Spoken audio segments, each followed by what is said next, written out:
We can now start a local web server and use the DApp. We are using the lite-server library to serve our static files.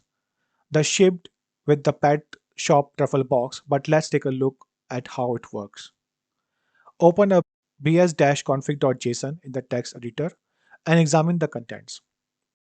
This tells lite-server which files to include in our base directory. We add the source directory for our website files and build context directory for the contract artifacts.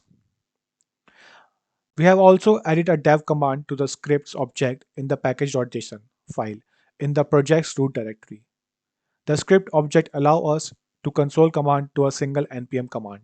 In this case, we are just doing a single command, but it's possible to have more complex configuration. Here's what you should look like. This tells npm to run our local install of lite-server when we execute npm run dev from the console.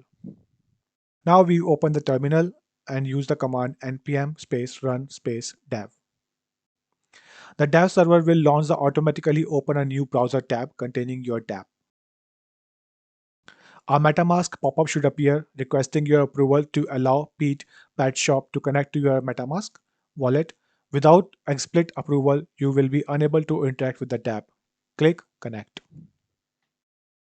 To use a DApp, click the adopt button on the pad of your choice. You will automatically prompted to approve the transaction by MetaMask. Click Submit to approve the transaction. You will see the button next to adopted pet change to a success and become disabled, just as we specified because the pet has now been adopted. If the button doesn't automatically change to say success, refreshing the app in the browser should trigger it. You will also see the same transaction listed in Ganache under the transaction section.